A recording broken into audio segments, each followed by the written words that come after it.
There were many times in my life where I had, I don't know, I guess you could say hustles or businesses. With each one, I always used to overthink it. I always used to plan and schedule and make sure everything, every tiny detail, like the website font or whatever, just to give you an example, every single detail had to be like extremely perfect. Then I would actually do the hard part.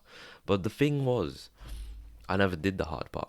That's why I failed all of those businesses. Back then, it was like overthinking. I just didn't even know I was overthinking. I felt I was doing work, right? Don't get me wrong. I still had that productivity feeling that you get after finishing like a big bout of work, a big work block. But there was just something off. I had a unusual burning for sensation on my forehead, and it just overall felt off. Something was missing from my core. It didn't feel 100% fulfilling. But I'll give you more of an in-depth example in this case.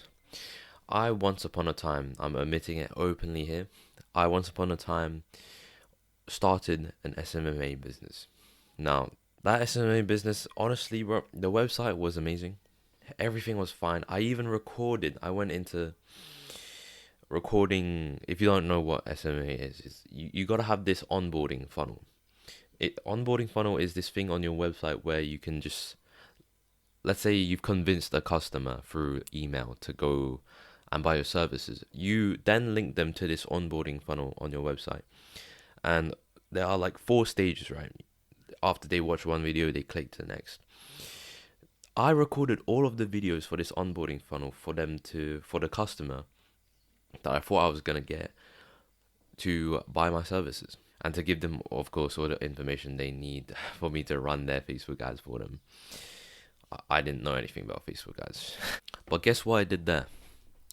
Every single minute detail, every single video I recorded, right? But it got to a point, right? That's still important, right? The website is still important.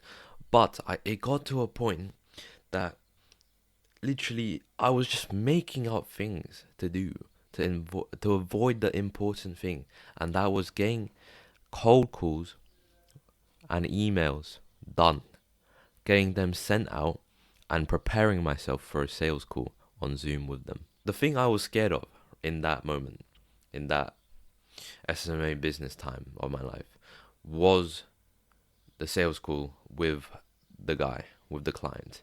Because I was so scared, honestly. I didn't have the inner confidence to really convince myself and the client that I could actually do Facebook ads and sell it to them. I didn't have the confidence in me. And so that's why I think I failed the SMA business. There is a link. I'm gonna link here in this video's comments below. There is a link where I did some heavy digging when I was in SMA.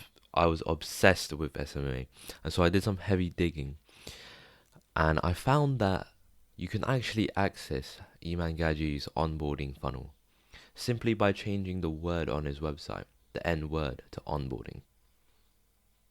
Smart guy. This is what happens when you obsess over a hustle. Now, there is a quote that relates heavily to everything I just said there. It is from the book 4 Hour Workweek. It's one of the actual only books. Well, no, it's the first book I've actually truly read from start to finish in self improvement for.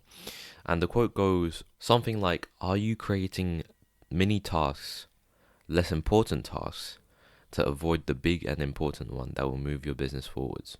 Just think about that for a sec.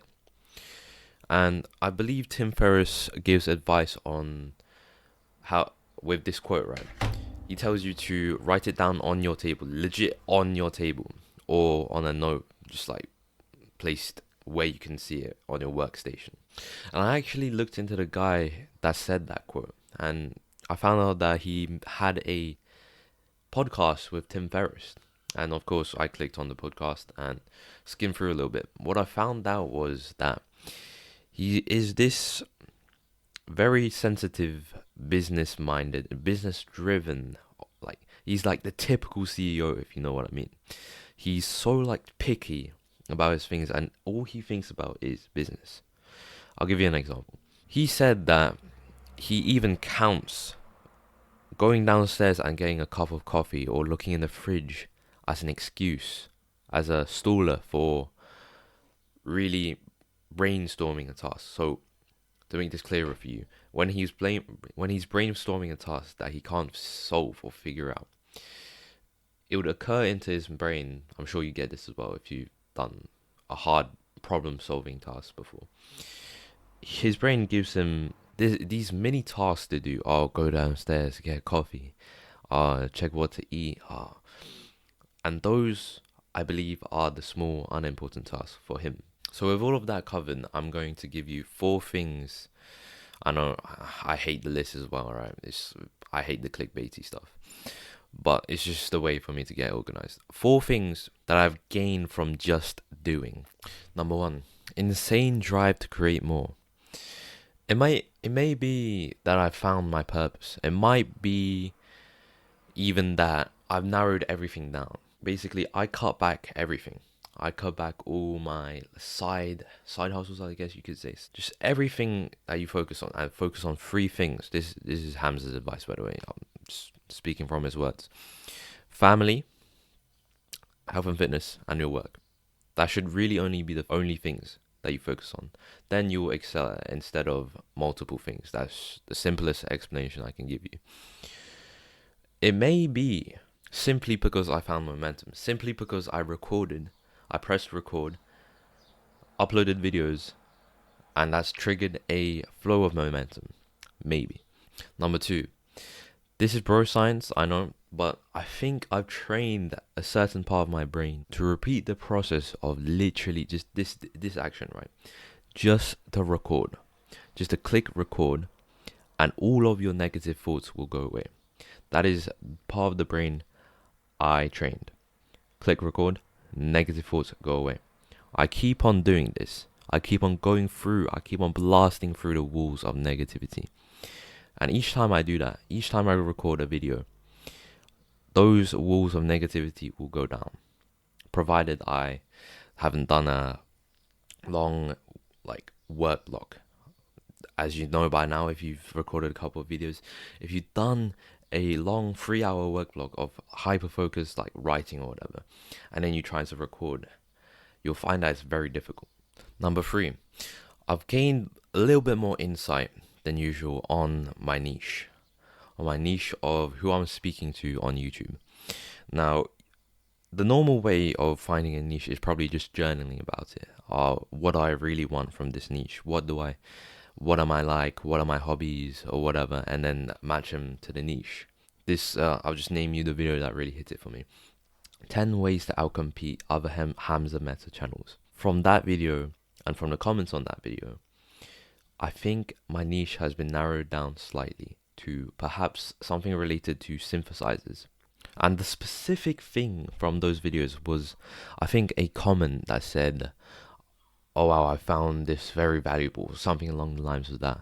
And that just really hit the spot for me. That, I think, if you provide value for someone and they literally just tell you that straight up, you'll feel something. And then you'll want to create more of that content. And that's how, I believe, in my experience anyways, how niche is made. Number 4, and the final one. I improved significantly my body language. Now, I am recording this video after eating a bunch of carbs throughout the day, but I have done a lot of walking because I went to a park or whatever. But I have improved my body language with each video. Specifically speaking about these hand signs that I make, whatever. With each video, they get more exaggerated, or they get more, I guess, normalized. On your first video, you'll be talking like this. No hand signs, nothing.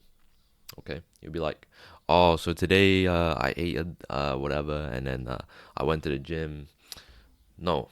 I brought up my hands, got the camera position up, noticed in a lot of different Hamza Metals channels like mine, all of their mistakes I fix and implement into my channel. So yeah, that's about it.